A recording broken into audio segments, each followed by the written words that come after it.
आज हम आप लोगों से कुछ बात करना चाहते हैं। जैसे मान लीजिए कि टॉपिक हमारा जो चल रहा है वो एप्लीकेशन ऑफ गाउस लॉ का है और इसमें कई सारे एप्लीकेशंस हैं। तो ऐसा नहीं है कि हम लोग किसी एक या हम जो वीडियो बना रहे हैं किसी पर्टिकुलर एक बोर्ड के लिए बना रहे हैं। आप जिस बोर्ड में भी हैं, जैसे मान लीजिए यूपी बोर्ड में है, एनसीईआरटी में है, सीबीएसई में है, जिसमें भी आपका जो सिलेबस है उस सिलेबस में आप देख लीजिए कि आपको कौन सा टॉपिक पढ़ना है और वो टॉपिक आप सर्च करके पढ़ सकते हैं। हम एप्लीकेशन ऑफ गाउस लॉ का जो टॉपिक है इससे मैटर से हम अलग नहीं हट रहे हैं, उसी का ये सारा टॉपिक उसी मैटर में आता है। तो आज हम लोग इसमें डिस्कस करेंगे कि समान रूप से आवेशित चालक गोलीय कोष के कारण वैद्युत क्षेत्र की तीव्रता ज्ञात करने के लिए, जैसे अगर कोई आवेशित गोलीय चालक है या हम कह सकते हैं कि कोई अगर गोला है, खोखला गोला हो, हॉलो सिलेंडर हो या ठोस है, चालक है, तो जब आप उसको आवेशित करते हैं तो आवेश उसके बाहरी पृष्ठ पर समान रूप से वितरित हो जाते हैं। ये आवेशों का डिस्ट्रीब्यूशन में मैंने इस पर डिस्कस किया था, ठीक है। तो जैसे मान लीजिए यह कोई आर त्रिज्या का एक गोला है, गोलीय कोष है और इसको क्यू आवेश दिया गया है, तो आवेश जो होगा इसके बाहरी पृष्ठ पर समान रूप से क्या हो जाएगा, वितरित हो जाएगा। अब इसमें आवेश का जो डिस्ट्रीब्यूशन है उसके बाहरी पृष्ठ, जैसे मैंने यहाँ लिख भी रखा है कि माना एक आर त्रिज्या के गोलीय कोष का केंद्र O है, गोलीय कोष को प्लस क्यू आवेश देने पर आवेश उसके बाहरी पृष्ठ पर समान रूप से वितरित हो जाते हैं, ठीक। अब उस गोलीय कोष के कारण वैद्युत क्षेत्र की तीव्रता हमको जब ज्ञात करना होता है तो इसमें भी तीन कंडीशंस अप्लाई होते हैं। जैसे मान लीजिए यह गोलीय कोष है, आवेशित एक गोलीय कोष है और इस कोष के कारण कोष के बाहर स्थित किसी बिंदु पर, ठीक है, यह गोलीय कोष है और गोलीय कोष के बाहर स्थित किसी बिंदु पर वैद्युत क्षेत्र की तीव्रता ज्ञात करना। गोलीय कोष का जो पृष्ठ है, सतह है, इस पर स्थित किसी बिंदु पर वैद्युत क्षेत्र की तीव्रता ज्ञात करना। और तीसरा कंडीशन इसमें आ जाएगा कि इस गोलीय कोष के अंदर, यानी यहाँ अगर कहीं कोई बिंदु स्थित है तो यहाँ पर वैद्युत क्षेत्र की तीव्रता हम कैसे ज्ञात करते हैं। तो पहले हम इस गोलीय चालक के कारण कोष के बाहर स्थित किसी बिंदु पर, यानी कि इस चालक के कारण इसके बाहर स्थित किसी बिंदु पर वैद्युत क्षेत्र की तीव्रता हम ज्ञात करते हैं। तो हमने यहाँ लिखा है कि गोलीय कोष के बाहर, मतलब आवेशित गोलीय कोष है और उस आवेशित गोलीय कोष के बाहर स्थित अगर कोई बिंदु है तो उस बिंदु पर वैद्युत क्षेत्र की तीव्रता हम ज्ञात करते हैं, ठीक। तो सबसे पहले हम इस आवेशित गोलीय कोष के कारण बाहर अगर वैद्युत क्षेत्र की तीव्रता ज्ञात करते हैं तो मान लेते हैं कि इसके गोलीय कोष का जो केंद्र है, इस केंद्र से r दूरी पर, ठीक है, इस गोलीय कोष के केंद्र O से r दूरी पर कोष के बाहर स्थित जो बिंदु P है, इस बिंदु P पर वैद्युत क्षेत्र की तीव्रता E है, ठीक है। अब हम क्या करेंगे कि इस बिंदु पर जैसे वैद्युत क्षेत्र की तीव्रता जो P है, तो गोलीय कोष के बाहर किसी बिंदु पर वैद्युत क्षेत्र की जो तीव्रता होगी उस बिंदु पर, यानी कि ये मिलाने वाली जो रेखा है इसकी जो त्रिज्या है, त्रिज्या के अनुदिश होगी।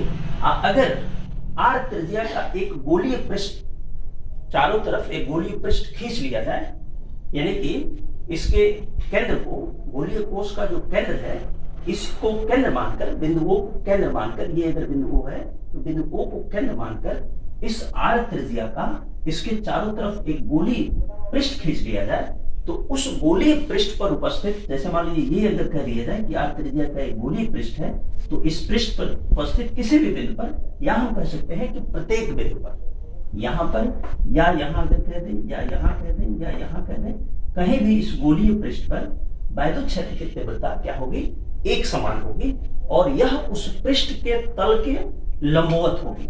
यानी वैद्युत क्षेत्र की तीव्रता की जो दिशा होगी, यह जो पृष्ठ होगा जिसको हम क्या कहते हैं, गाउसियस पृष्ठ कहते हैं। हमने लिख भी रखा है कि माना गोलीय कोष के केंद्र O से r दूरी पर कोष के बाहर स्थित किसी बिंदु P पर वैद्युत क्षेत्र की तीव्रता E है, ठीक है। कोष के केंद्र O से r त्रिज्या का एक गोलीय पृष्ठ खींचते हैं जिसे गाउसियस पृष्ठ कहते हैं। अब गाउसियस पृष्ठ का मतलब ये हो गया, यह r त्रिज्या का जो आपने गोलीय पृष्ठ इसके बाहर बनाया है, उस पृष्ठ पर वैद्युत क्षेत्र की तीव्रता एक समान होगी और वह पृष्ठ के तल के लंबवत होगी। तो इसी पृष्ठ को हम क्या कहते हैं? गासियस पृष्ठ कहते हैं। ठीक है, अब गासियस पृष्ठ पर स्थित प्रत्येक बिंदु पर वैद्युत क्षेत्र की तीव्रता एक समान होगी और इसकी दिशा पृष्ठ के तल के लंबवत बाहर की ओर होगी। यानी इसके कारण, इस गोलीय कोश के कारण इसके बाहर स्थित किसी बिंदु पर या गासियस पृष्ठ पर स्थित किसी बिंदु पर वैद्युत क्षेत्र की तीव्रता उसके तल के लंबवत, यानी उस पृष्ठ पर स्थित किसी बिंदु पर उसके तल के लंबवत बाहर की ओर। ठीक है, अब बिंदु P पर वैद्युत क्षेत्र की तीव्रता अगर हमको ज्ञात करना है तो सबसे पहले हम मानते हैं कि माना गासियस पृष्ठ पर स्थित बिंदु P है या बिंदु P पर वैद्युत क्षेत्र की तीव्रता हम मानते हैं कि E है।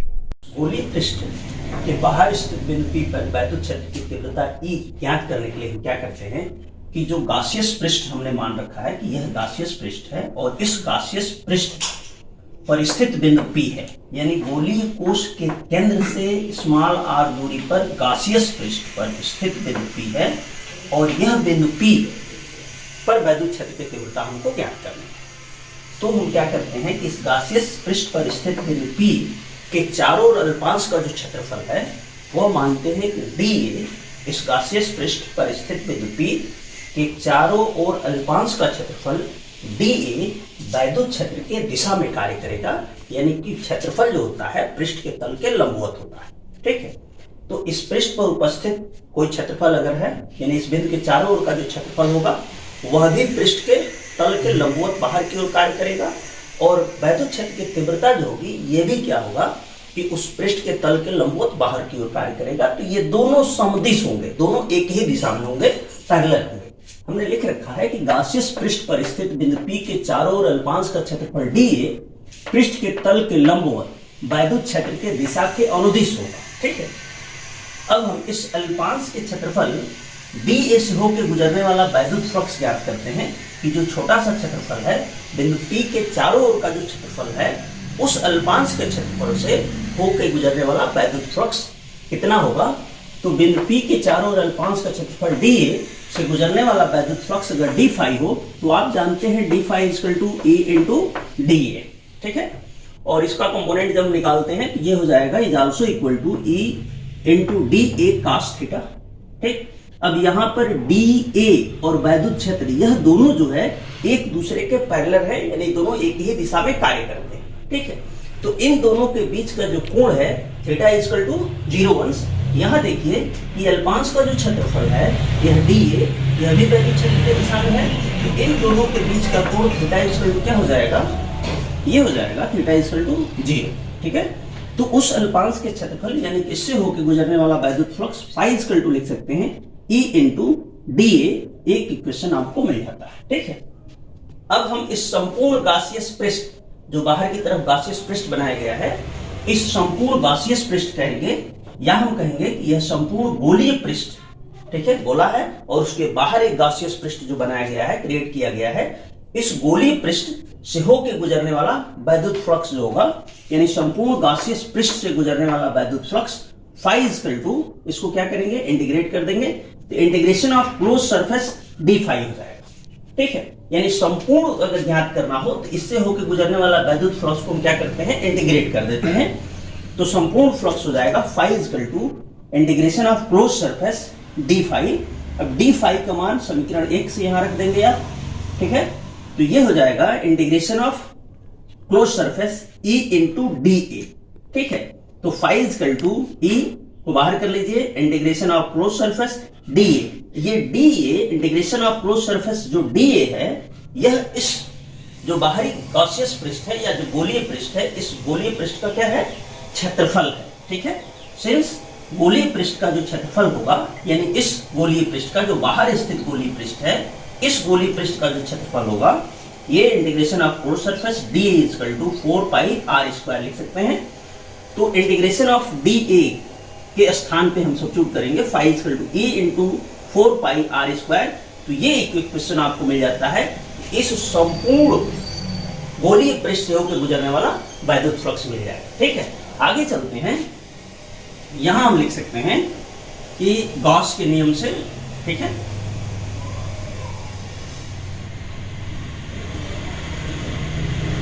According to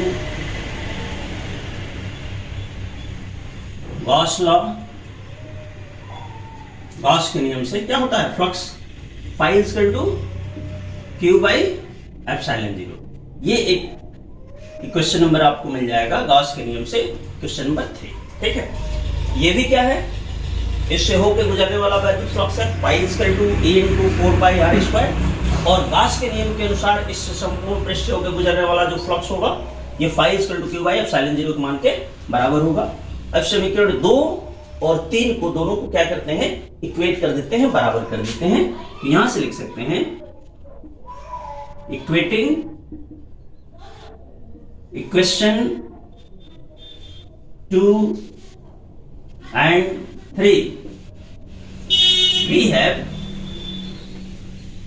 E into 4 pi r square is also equal to q by epsilon zero। ठीक है, अब यहां से आप वैद्युत क्षेत्र की तीव्रता लिखेंगे तो E is equal to 1 by 4 pi epsilon zero q by r square, यानी बिंदु P पर वैद्युत क्षेत्र की तीव्रता जो होगी ये समथिंग के बराबर आपको प्राप्त हो जाएगा। ठीक है, तो इस बाहरी पृष्ठ पर यानी गोलीय कोश के बाहर स्थित किसी बिंदु पर वैद्युत क्षेत्र की तीव्रता होगी E इक्वल टू 1 by 4 pi epsilon zero q by r square। ठीक है, इसी तरह यह इसके पृष्ठ पर गोलीय कोश के पृष्ठ पर स्थित किसी बिंदु पर वैद्युत क्षेत्र की तीव्रता हम ज्ञात करेंगे। स्थित किसी बिंदु पर वैद्युत क्षेत्र की तीव्रता अगर मान लीजिए ज्ञात करना है, जो इसमें गोलीय चालक है और इस गोलीय चालक को आवेशित किया गया है, तो आवेश इसके बाहरी पृष्ठ पर समान रूप से फैल जाए। ठीक है, अब इस गोलीय चालक के कारण गोलीय चालक के पृष्ठ पर स्थित किसी बिंदु पर वैद्युत क्षेत्र की तीव्रता अगर हमको ज्ञात करनी है, तो यहाँ पर मान लीजिए गोलीय चालक के कारण इसके पृष्ठ पर स्थित बिंदु P है और P पर जो तीव्रता है E है। ठीक है, यानी इस गोलीय चालक के कारण गोलीय चालक के पृष्ठ पर स्थित बिंदु P है, यहाँ वैद्युत क्षेत्र की तीव्रता E। ठीक है, तो यहाँ पर गोलीय चालक के पृष्ठ पर स्थित प्रत्येक बिंदु पर यहाँ से गोलीय चालक के केंद्र से और इसके पृष्ठ की जो दूरी होगी वह गोलीय चालक के त्रिज्या के बराबर होगी। ठीक है, और यह त्रिज्या जो होती है इसके सतह पर यानी कि गोलीय चालक का जो पृष्ठ होगा इस पृष्ठ पर हमेशा लंब रेखा होती है। तो यहाँ पर पृष्ठ पर उपस्थित वैद्युत क्षेत्र की जो तीव्रता है गोलीय चालक के कारण गोलीय चालक के पृष्ठ पर स्थित किसी बिंदु पर वैद्युत क्षेत्र की तीव्रता है वो कैसी होगी, तो एक समान होगी। ठीक है, यानी यहाँ वैद्युत क्षेत्र की तीव्रता अगर E है तो इस पृष्ठ पर उपस्थित प्रत्येक बिंदु पर वैद्युत क्षेत्र की तीव्रता एक समान होगी। तो यहाँ पर बिंदु P पर यानी कि यह क्या होगा, गासियस पृष्ठ होगा और गासियस पृष्ठ पर उपस्थित प्रत्येक बिंदु पर वैद्युत क्षेत्र की तीव्रता एक समान होगी। तो गासियस पृष्ठ पर स्थित बिंदु P के चारों ओर अल्पांश का जो क्षेत्रफल है, यानी यह जो गासियस पृष्ठ है गोलीय चालक का जो पृष्ठ है यह गासियस पृष्ठ कहलाएगा, और इस गासियस पृष्ठ पर स्थित बिंदु P के चारों ओर अल्पांश का जो क्षेत्रफल है, अल्पांश का क्षेत्रफल छोटा सा जो क्षेत्रफल है वह मान लिया जाए कि dA है। यह क्षेत्रफल वैद्युत क्षेत्र के दिशा में कार्य करेगा, यानी क्षेत्रफल भी अपने तल के किस दिशा में, लंबवत बाहर की ओर होगा, और वैद्युत क्षेत्र भी इस तल के लंबवत बाहर की ओर होगा। दोनों समदिश होंगे, वैद्युत क्षेत्र की तीव्रता E और इस पृष्ठ का क्षेत्रफल A दोनों क्या होंगे, समदिश होंगे। तो सबसे पहले इस अल्पांश के क्षेत्रफल से होकर गुजरने वाला वैद्युत फ्लक्स हम ज्ञात करते हैं कि बिंदु P के चारों ओर अल्पांश के क्षेत्रफल dA से गुजरने वाला वैद्युत फ्लक्स d फाई हो, तो d phi equal to E into dA लिखेंगे। ठीक है, उसी तरह से जैसे आगे हमने किया था E equal to dA cos theta, दोनों समदिश हैं, यानी यह क्षेत्रफल और इसकी तीव्रता की दिशा दोनों एक ही दिशा में है, तो कोण क्या होगा, 0 अंश को होगा, cos 0 इक्वल टू 1 हो जाएगा। ठीक है, तो d phi equal to E into dA, समीकरण आपको एक मिल जाता है। अब संपूर्ण गोलीय पृष्ठ यानी यह जो गासियस पृष्ठ जो बनता है, इस संपूर्ण गासियस पृष्ठ से होकर गुजरने वाला वैद्युत फ्लक्स ज्ञात करने के लिए हम क्या करते हैं, फाई इक्वल टू इसको क्या करेंगे, इंटीग्रेट कर देंगे।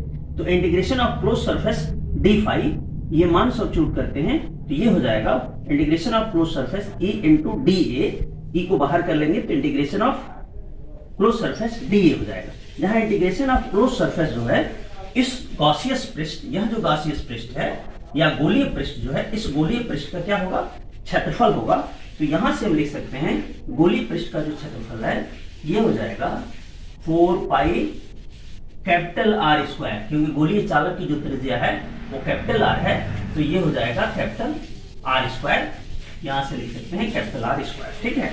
यहां ये वैल्यू सब्स्टिट्यूट कर दीजिएगा, तो ये हो जाएगा phi equal to E into 4 pi R square. ये समीकरण नंबर 2, ठीक है। आगे बढ़ते हैं, तो इसमें according to Gauss law, Gauss के प्रमेय का हम इस्तेमाल करेंगे, ठीक है। यानी कि इससे होकर गुजरने वाला कुल फ्लक्स का मान फाई इक्वल टू हो जाएगा ए इंटू 4 पाई आर स्क्वायर। अब गॉस के अनुसार यहां लिख सकते हैं अकॉर्डिंग टू गॉस लॉ क्या होगा, phi equal to Q by epsilon zero, ठीक है। समीकरण नंबर क्या होगा, ये हो जाएगा 3, ठीक।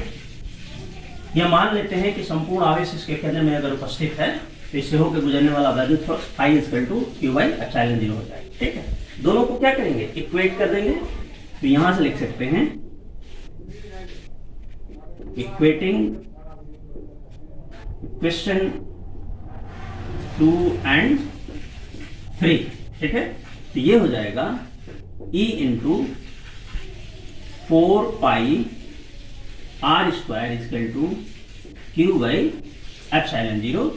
तो वैद्युत क्षेत्र की तीव्रता E इक्वल टू 1 by 4 pi epsilon zero Q by R square. तो गोलीय चालक के पृष्ठ पर स्थित किसी बिंदु पर वैद्युत क्षेत्र की तीव्रता का मान हमको ये ज्ञात हो जाएगा, ठीक है। नेक्स्ट इसके आगे हम जब ज्ञात करते हैं तो इस गोलीय चालक के अंदर स्थित किसी बिंदु पर वैद्युत क्षेत्र की तीव्रता हम ज्ञात करते हैं।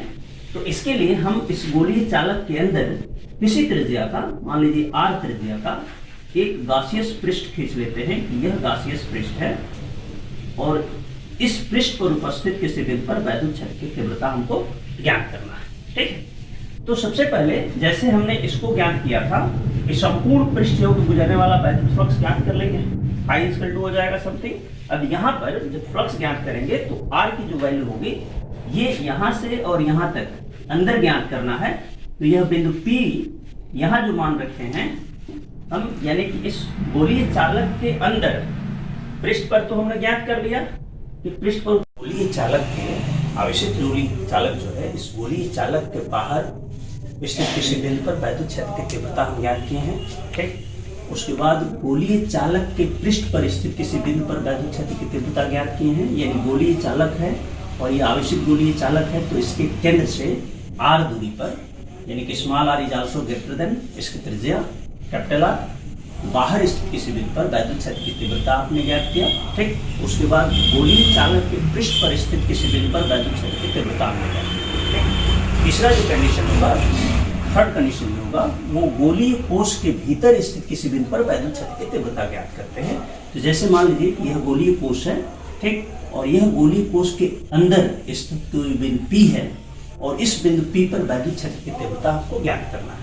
तो क्या करते हैं कि इस गोलीय कोश के केंद्र O को केंद्र मानकर R त्रिज्या का, मतलब ये जो त्रिज्या है R त्रिज्या का एक गोलीय पृष्ठ खींच लेते हैं, ठीक। जहां गोलीय पृष्ठ होगा, यह गोलीय जो पृष्ठ होगा, इसी पृष्ठ को हम गासियस पृष्ठ कहते हैं और यह मानते हैं कि इस गासियस पृष्ठ पर स्थित कोई बिंदु P है जहां वैद्युत क्षेत्र की तीव्रता E है, ठीक है। तो इस अल्पांश से निकालते हैं, उसके बाद इस संपूर्ण पृष्ठ से होकर गुजरने वाला वैद्युत फ्लक्स निकालते हैं। तो संपूर्ण गासियस पृष्ठ से होकर गुजरने वाला जो वैद्युत फ्लक्स होगा, संपूर्ण गासियस पृष्ठ से होकर गुजरने वाला वैद्युत flux phi equal to E into 4 pi R square होगा, ठीक है। जहां small r is also less than capital R, यानी कि यह जो है गोलीय बिंदु P जो है गोलीय कोश के अंदर स्थित है, ठीक है। आगे चलते हैं। अकॉर्डिंग टू गॉस लॉ,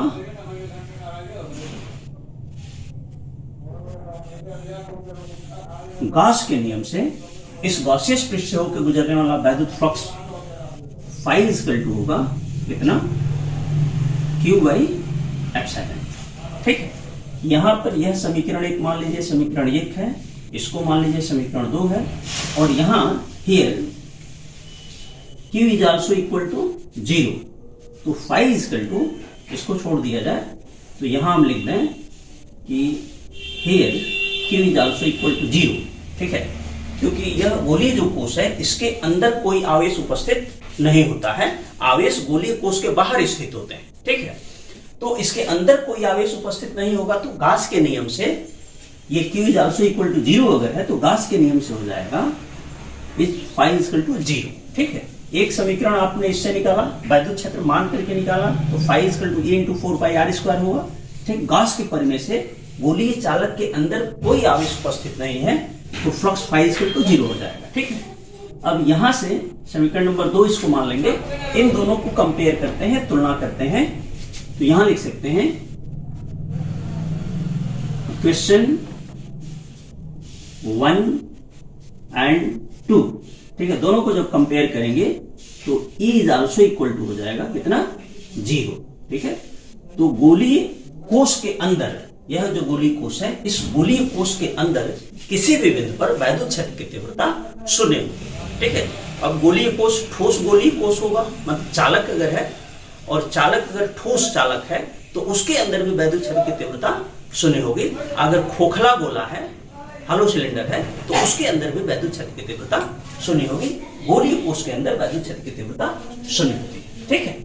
अब देखिए, जैसे गोलीय कोश के कारण कोश के बाहर स्थित बिंदु पर, इस बिंदु पर वैद्युत क्षेत्र की तीव्रता जो हमने ज्ञात किया है, ठीक है, ये हो गया आपका, यहां लिख सकते हैं ए, गोलीय कोश के बाहर स्थित किसी बिंदु पर वैद्युत क्षेत्र की तीव्रता E is equal to 1/4πε0 Q/r², since r is greater than r, ठीक है। यानी यह r जो है इस गोलीय कोश के त्रिज्या से अधिक है, यानी गोलीय कोश के बाहर स्थित है, ठीक है। तो गोलीय कोश के बाहर स्थित बिंदु पर वैद्युत क्षेत्र की तीव्रता इतना हो जाएगा।